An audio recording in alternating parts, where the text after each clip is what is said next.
bandidas, cuando duerma con la soledad, cuando se me cierre. Vamos a tratar de entender la cinemática de la rotación. Bueno, ya sabemos que para la rotación necesitamos utilizar magnitudes angulares. Es decir, cuando algo gire alrededor de un punto de un eje de rotación, lo que vamos a medir es el ángulo que barre. Es decir, el ángulo entre la posición inicial y final. Es cierto que las partículas que están más cerca recorrerán menos distancia y las que están más lejos recorrerán una distancia mayor, pero todas recorrerán el mismo ángulo. A esto se le llama el ángulo barrido en la rotación o ángulo descrito. Luego, para medir cómo varía ese ángulo con respecto al tiempo, vamos a utilizar la velocidad angular. La velocidad angular será la derivada de ese ángulo barrido con respecto al tiempo. Si no tenemos la función con la que varía el ángulo, pues nos servirá como promedio la variación del ángulo por unidad de tiempo. Por ejemplo, si esto ha barrido 1,5 radianes en un solo segundo, pues la velocidad angular será de 1,5 radianes partido por un segundo, que me da un total de 1,5 radianes por segundo.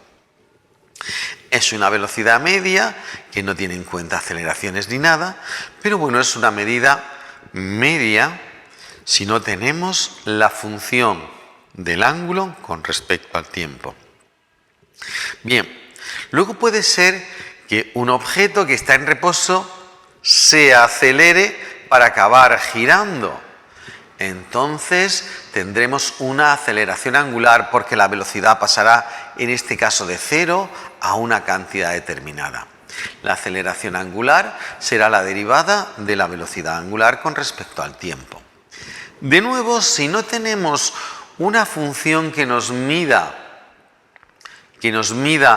cómo varía la velocidad angular con respecto al tiempo, pues podemos obtener un valor promedio, simplemente dividiendo el incremento de la velocidad con respecto al tiempo en el que se ha producido tal incremento.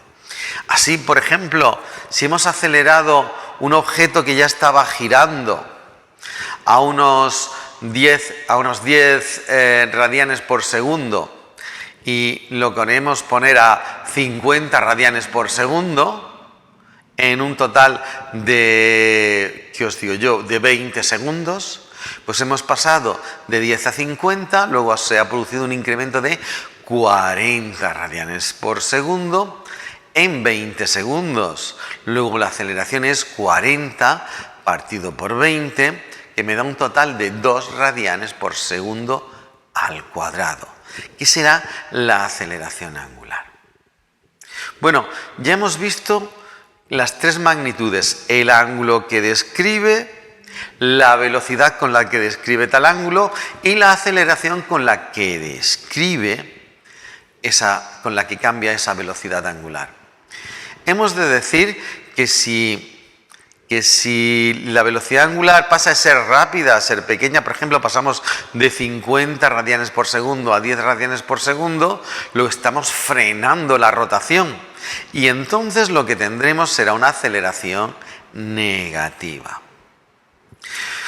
Bien, sería interesante también que si a la hora de calcular el ángulo barrido y la velocidad obtenida en un movimiento uniformemente acelerado o con aceleración constante, pues vamos a tener ecuaciones muy parecidas a las de la cinemática lineal, cambiando las magnitudes lineales por las magnitudes angulares. Por ejemplo, encontraremos que la velocidad angular final es igual a la velocidad angular inicial más la aceleración angular por el tiempo, muy parecida a la que teníamos con la velocidad lineal.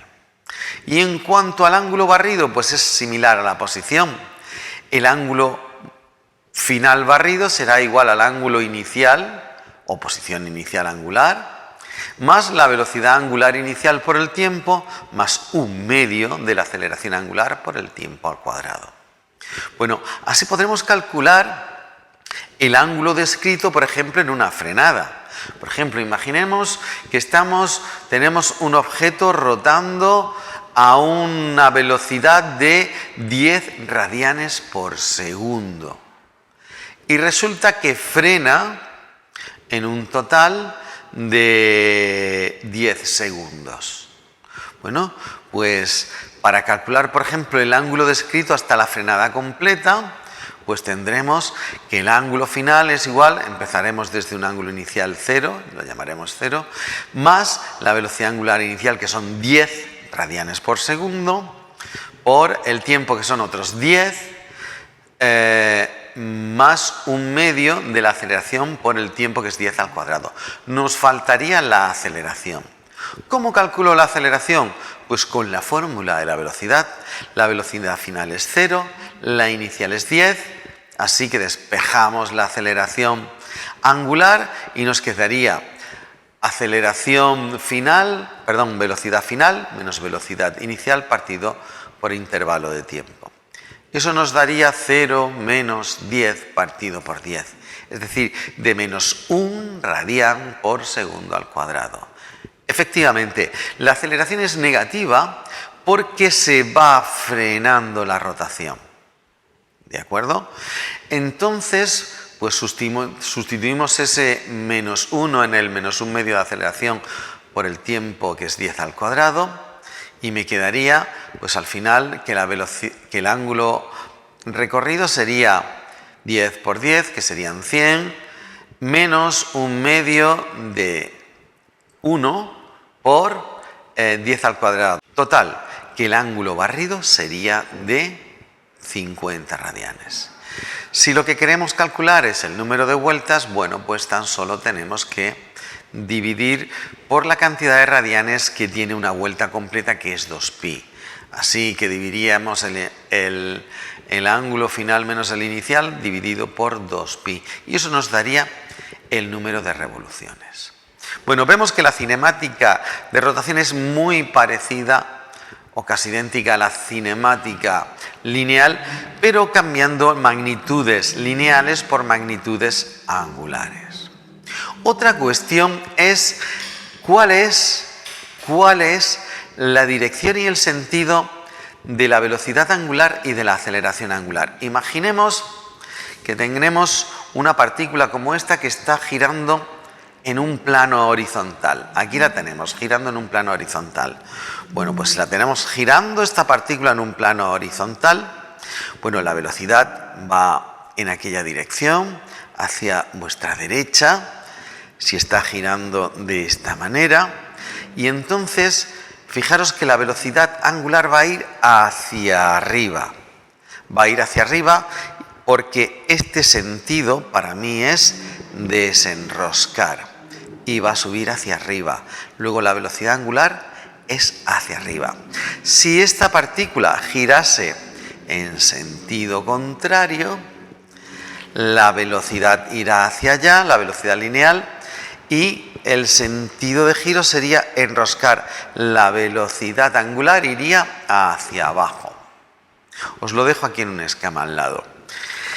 ¿Y la aceleración angular? Bueno, pues la aceleración angular tiene el mismo sentido que el de la velocidad. Si esto gira de esta manera, la velocidad angular es hacia arriba y la aceleración será hacia arriba si aumenta la velocidad angular. Si la velocidad angular se va frenando, entonces va en sentido contrario a la velocidad angular.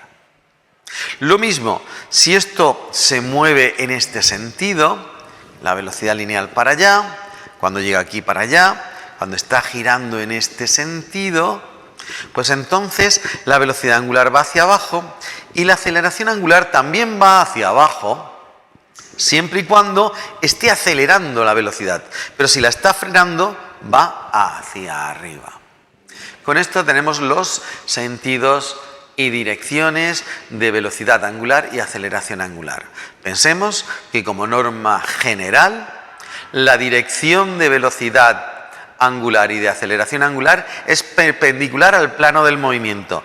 Si el movimiento es horizontal, es vertical la dirección de los vectores. Si el movimiento es así vertical, la dirección de velocidad y aceleración angular será horizontal.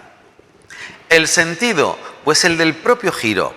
Si este giro es desenroscar, pues hacia arriba la velocidad, que es en este sentido, pues será enroscar.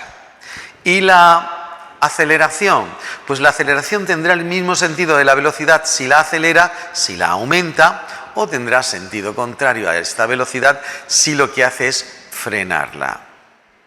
Espero que os haya servido y no olvidéis suscribiros y darle al like. Nos vemos en próximos tutoriales. El poder de las matemáticas y de la física.